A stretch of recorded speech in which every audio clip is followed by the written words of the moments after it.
भारत और चीन के सैनिकों के बीच एलएसी पर 15 जून की रात हिंसक झड़प हुई, जिसमें 20 भारतीय जवान शहीद हो गए। इस घटना के बाद से भारत और चीन के बीच तनाव लगातार जारी है। इस हिंसक झड़प को लेकर भले ही चीन लगातार झूठ बोलता रहे, लेकिन सच छुपाए नहीं छूटा।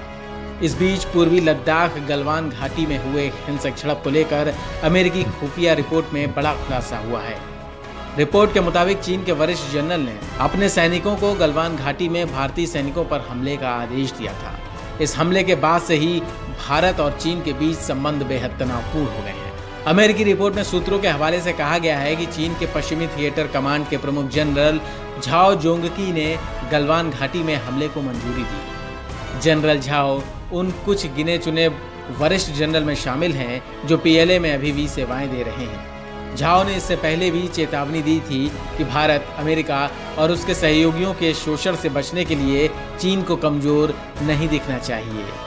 इस रिपोर्ट से ये स्पष्ट हो जाता है कि चीन इस हमले के जरिए भारत को अपनी ताकत का संदेश देना चाहता था, लेकिन चीन का ये दांव उल्टा पड़ गया।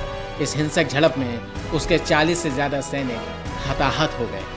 अमेरिकी इंटेलिजेंस की रिपोर्ट यह भी दावा करती है कि चीन ने गलवान घाटी के पास काफी हथियार जमा किए हैं और अपना इंफ्रास्ट्रक्चर बनाया है। 15 जून की घटना को लेकर कहा गया है कि जब भारत के कुछ अफसर और जवान चीन से बात करने पहुंचे तो चीनी सैनिक पहले से हथियारों के साथ घात लगा कर बैठे थे, जिसके बाद उन्होंने हमला कर दिया। जब दूसरे भारतीय सैनिक बचाव के लिए आगे आए तो दोनों सेनाओं में खूनी झड़प हुई, लेकिन चीन की ओर से इस पूरी घटना का आरोप भारतीय सैनिकों पर लगा दिया गया और अपने सैनिकों के मारे जाने की खबर को दबा दिया गया। हालांकि चीन की कम्युनिस्ट पार्टी के मुखपत्र ग्लोबल टाइम्स ने माना कि एलएसी पर हुए हिंसक टकराव में चीन के 20 से कम सैनिकों की जान गई। चीन के विशेषज्ञों का हवाला देते हुए ग्लोबल टाइम्स ने कहा कि चीन सीमा पर तनाव कम करना चाहता है, इसके लिए वह सैनिकों के मारे जाने की संख्या का खुलासा नहीं कर रहा। हालांकि अब बताया जा रहा है कि चीन में लोग चीनी सरकार का विरोध कर रहे हैं। वो मृतक सैनिकों को लेकर जानकारी छुपाए जाने से नाराज बताए जा रहे हैं। वहीं इस हिंसक झड़प के बाद भारत सरकार ने लगातार सख्त रवैया अपनाया, जिसके चलते चीन नरम पड़ता भी दिख रहा है। सीमा विवाद को लेकर अलग थलग पड़ा ड्रैगन अब मोदी सरकार के कड़े रुख को देखते हुए घुटने टेकने को भी मजबूर हो रहा है। खबर है कि एलएसी पर चीन पीछे हटने पर मजबूर हो गया है।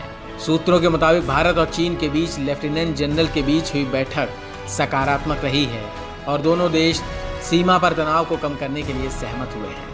जानकारी के मुताबिक चीन और भारत पूर्वी लद्दाख इलाके से पीछे हटने को तैयार हो गए हैं। News room post, Delhi.